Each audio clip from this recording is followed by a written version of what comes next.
ce bras-là qu'il faut faire plutôt. Ça, pareil. Pareil, ouverture sur table. Après, même s'il se replace et qu'il vient monter, l'idée c'est de venir placer mon front à l'intérieur de son biceps.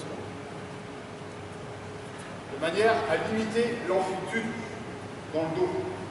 Plus il ira loin dans le dos, plus ce sera difficile pour moi de faire lâcher.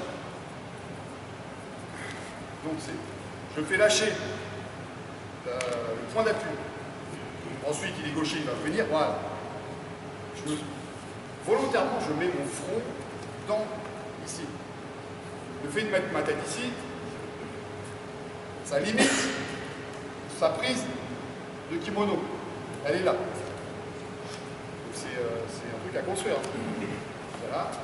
Là, je fais lâcher, j'accepte, voilà. Et je reste là. Voilà. Une fois qu'on est là, j'assure ma saisie ici. Je repars dans le déplacement comme d'habitude. Je lâche là pour mener au vert. Moi j'ai les deux mains sur le kimono, mon adversaire en a qu'une seule. De base.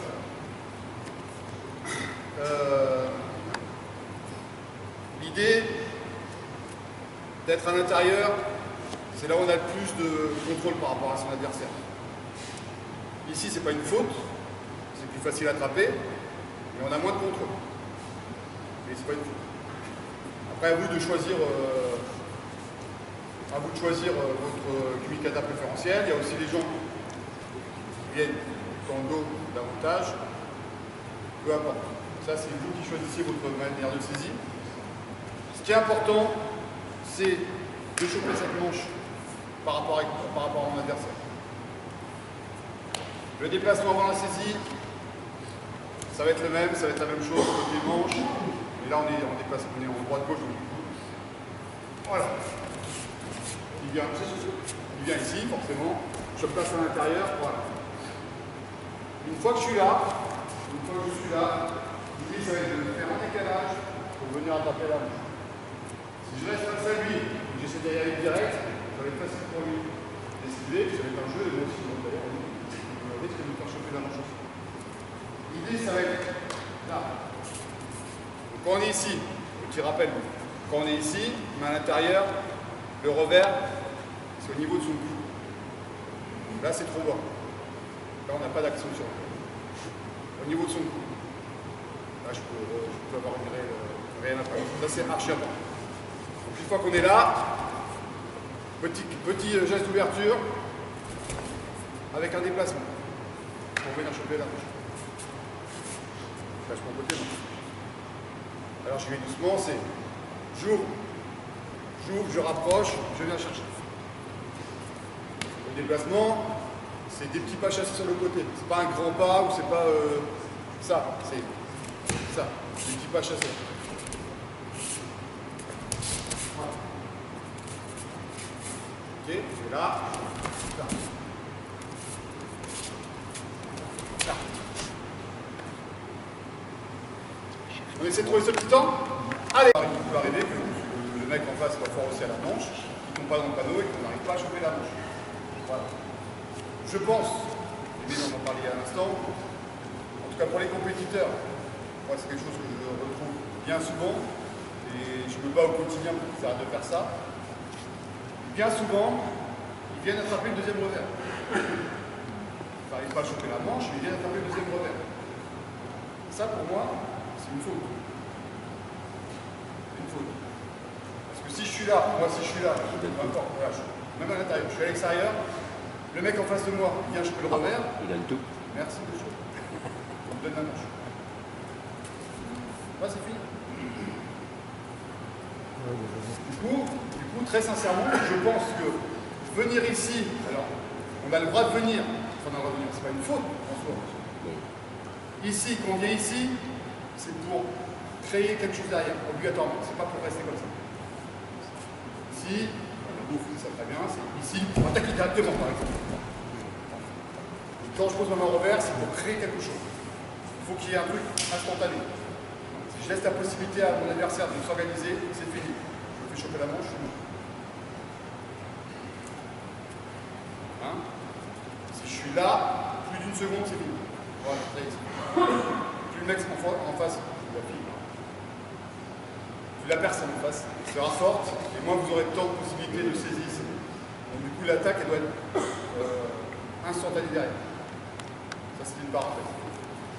Quand on est dans cette situation-là, partenaire, on n'arrive pas à choper la manche, il est loin, on va retomber dans la même logique que tout à l'heure, ça veut dire qu'on est là, on sait que le partenaire va avoir du mal à choper la manche. Donc du coup, si on appuie ici, on l'enlève.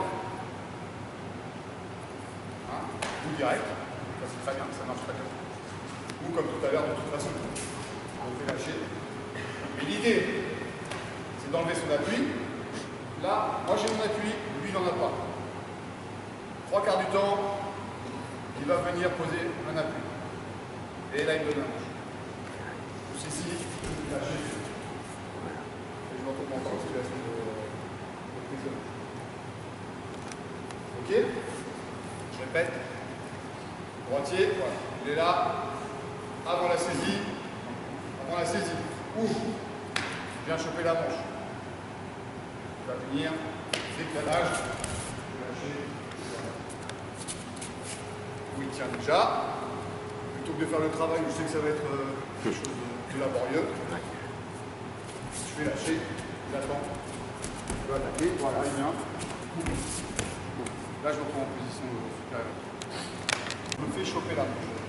Il faut que vous ayez le réflexe, en tout cas la sensation, de savoir comment faire lâcher la manche.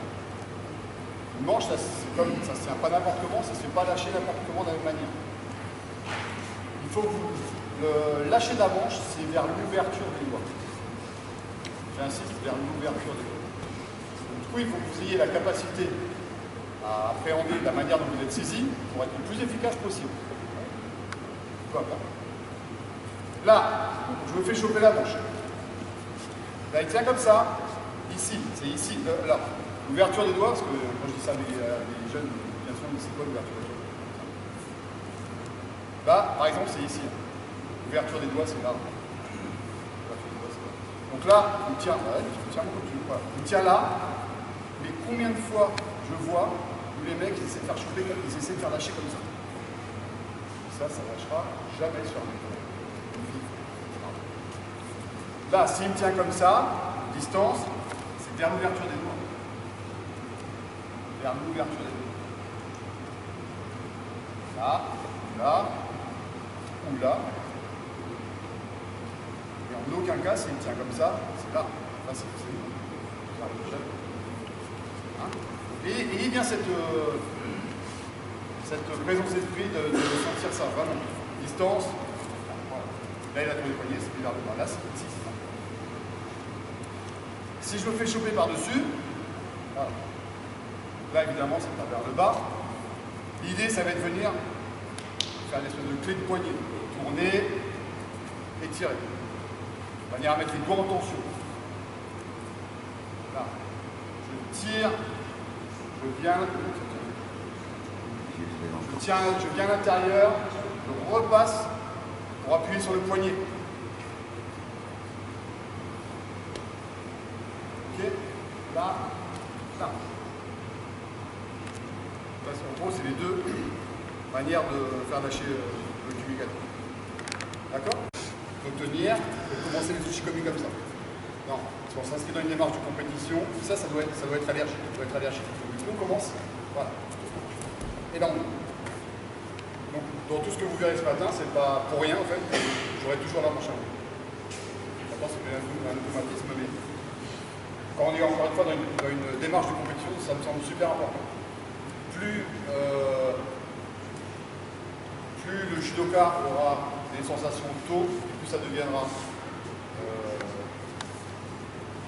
impossible que son adversaire ait les deux mains sur le kimono. Plus ce sera facile de reproduire ça pendant les randonnées, pendant les compétitions. C'est-à-dire bref, petite parenthèse. On a travaillé le kubikata de la même manière. Encore une fois, là, il ne va plus travailler le kubikata, mais je vous demande de faire un effort sur la saisie. D'accord ? Tout ce qu'on va faire, on a la manche, on est installé le mieux possible. Voilà. On va, pendant 3/4 d'heure, 50 minutes, Encore une fois, vous connaissez tous.